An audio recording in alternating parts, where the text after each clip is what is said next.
देखो संतों की बड़ी कृपा होती है। एक हम आपको अपने निजी जीवन का एक अनुभव बताते हैं। हमारे पूज्यपाद दादा गुरुजी जिनकी कृपा से हम जी रहे हैं, शायद विग्रह लगा है, चित्र लगा सीताराम जी। हाँ इस तरफ ये हमारे पूज्यपाद दादा गुरुजी जब बागेश्वर धाम पर रहते थे, हमारी आयु बहुत छोटी थी, यही कोई रही होगी 6-7 वर्ष की। गांव में ही रहते थे। दादा गुरुजी भी सन्यासी बाबा के बड़े भक्त थे। सन्यासी बाबा की कृपा पूज्य दादा गुरुजी पर थी। देखो सन्यासी बाबा और दादा गुरुजी अलग अलग। दादा गुरुजी के गुरुजी हैं श्री सन्यासी बाबा, जिनकी कृपा से दरबार चल रहा है।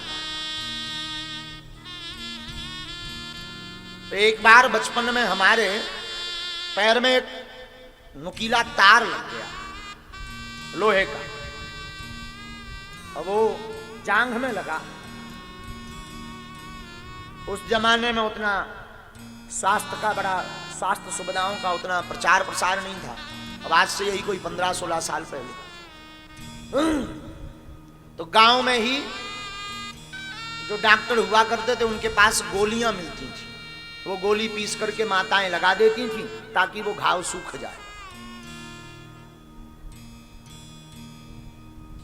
तो हमारे पैर में जब तार लग गया तो उसने घाव बना दिया। हम आपको सत्य घटना बता रहे हैं।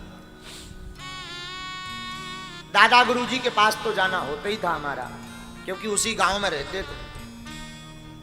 और दादा गुरुजी बागेश्वर धाम पर रहते थे, जहां वर्तमान में दास सेवा में। तो एक दिन हम गए तो दादा गुरुजी ने चाय पीकर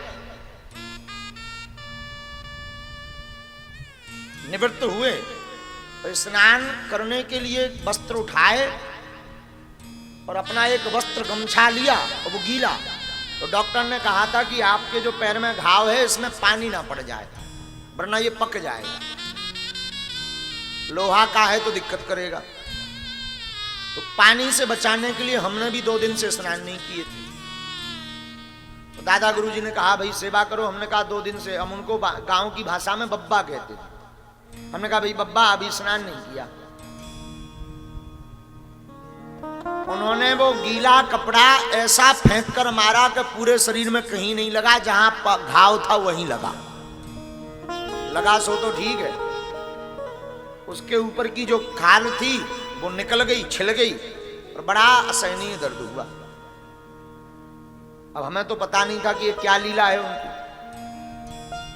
मन ही मन हमें बड़ी खिन्नता हुई कि बताओ 2 दिन से हमने नहाया नहीं उसी चक्कर में कि इस पे पानी ना पड़ जाए, और धन्य है हमारे बब्बा वहीं पर पोता फेंक के मारा, गमछा वहीं मारा फेंक के।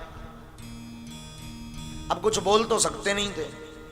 बता भर दिया कि आपने जिस जगह पर ये वस्त्र फेंका है बब्बा ये यहां घाव है। बोले कोई बात नहीं। वो घाव 1.5 वर्ष तक रहा, 1.5 साल, और 1.5 साल में 3 जगह से पक गया। और गांव में तो हम दवा कराते रहे जितनी सामर्थ्यता थी हमारे पिताजी की, लेकिन वो ठीक ही नहीं हुआ। रोज हम दादा गुरुजी को कोसें, ये दादा गुरुजी की लीला है। बब्बा ने ऐसा वो कपड़ा फेंक के मारा कि पैर ही बर्बाद हो गया। लेकिन उस समय में तो समझ में नहीं आई संतों की महिमा। 1.5 साल बाद जब पूजनीय पिताजी ने आज्ञा दी, माताजी ने आज्ञा दी कि तुम इसे छतरपुर दिखाओ, हमारा जिला पड़ता है।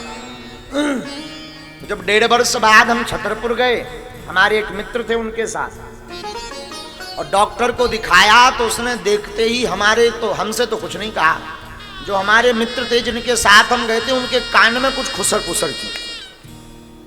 हमें बड़ी टेंशन हो गई। हमने कहा भाई क्या है? तो कहा कुछ नहीं, ठीक हो जाएगा। बाहर निकले तो मित्र के ऊपर हमने दबाव बना करके बड़े क्रोध में पूछ लिया कि आखिर डॉक्टर ने बोला क्या? ना दवाई दी ना कुछ, थोड़ा सा टुकड़ा काट के रख लिया। तो बोले कुछ नहीं। अरे हमने कहा बताओ। उसने कान में कहा कि डॉक्टर ने कहा है कि ये पैर कटेगा पूरा, अंदर से पूरा पक गया है, और पंडित जी का पैर, पंडित जी कहते थे वो डॉक्टर, बोले इनका पूरा पैर कटेगा क्योंकि इसमें इन्फेक्शन हो गया है। और यहां तक भय बता दिया, मित्र की आंखों में आंसू आ गए। वो बताते बताते रोने लगा। बड़े स्नेही मित्र थे वो हमारे मिश्रा जी। बताते बताते उनकी आंखों में आंसू आ गए। बोले हमें लग रहा महाराज जी कैंसर हो गया, अब तो हमारी भी जमीन पैरों तले की खिसक गई। अब कुछ समझ में न आए, बुद्धि काम ही ना करे, पसीना बार बार आवे। अब तो लगे हे ईश्वर क्या हो गया। इतना जोर जोर से हम रोने लगे कि हमें जो है शरीर का भान ही नहीं रहा। लोग तमाशा देखने लगे। अब ना तो कुछ कहते बने ना किसी से सुनाते बने। अवस्था 7 वर्ष, पिताजी साथ में गए नहीं। अब तो लगे हम रोने। तो मित्र ने डांडस बंधाया कि आप आज घर ना जाओ, यहीं रहो, जांच होने के लिए आपका वो गया है। हम भी ठहर गए, जब जो होना होगा सो होगा। अब पूरी रात हमें नींद नहीं आई और हम आंखें बंद करें, जबरदस्ती मित्र अपनी सौगंध रखा के हमें सुलावें, और जैसे ही आंखें बंद करें सोई हमें अपने दादाजी हमें दिखे। हम जितने देवताओं को मानते थे सब देवतन की विनती कर ली कि हे ईश्वर, हे बागेश्वर, हे बगराज, हे सन्यासी बाबा, जितने नाम आउते सबको नाम ले लो। 10 बार तो हनुमान चालीसा पढ़ लो और आंखें बंद करें, सो बब्बा दिखा दे। दूसरा दिन हुआ, जबरदस्ती स्नान जैसे तैसे छोटा मोटा ऊपर ऊपर स्नान किया, कुछ खाया। अब खबे कहां से, खाक खबे, चाय भी ना पीबे। जैसे तैसे करके हमने चाय पी भैया। चाय पी करके कपते हुए डॉक्टर के पास गए। अस्पताल के नजदीक पहुंचे, फिर आंख भर आई और फिर आंसू पट्ट पट्ट गिरने लगे कि पैसा है नहीं है रोग को ठीक करवाने के लिए, पिताजी कुछ करते नहीं है, और पैर कट जाएगा तो जिंदगी और खराब हो जानी।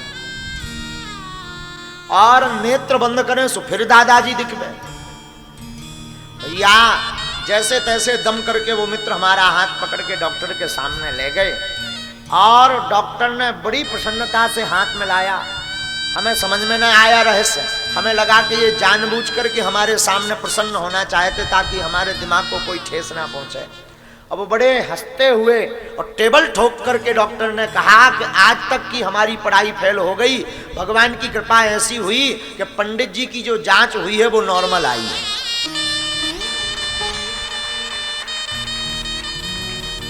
लेकिन आश्चर्य की बात यह कि पूरा पका रखा है, मवाद निकल रही है, जो पस होती है वो निकल रही है। और ईश्वर की ऐसी कृपा भैया, वो रात भर का चमत्कार हम तो सच कहेंगे, ये हमारे गुरुदेव भगवान दादा गुरु का चमत्कार है रात भर का। जैसे ही डॉक्टर ने दूसरे दिन अपनी हाथ लगाया, उंगली लगाई कि अब तो ये इन्फेक्शन है नहीं है तो देख लें जरा ठीक ठाक से। जैसे ही हाथ लगाया तो एक बराबर राई बराबर पसनी उसके अंदर से निकली, राई बराबर निकली, एक बूंद नहीं निकला। और ईश्वर की ऐसी दया कि जब उसने बार बार हमारी जांघ को पकड़ करके ऐसा मला तो लाल खून रक्त उसमें से निकला।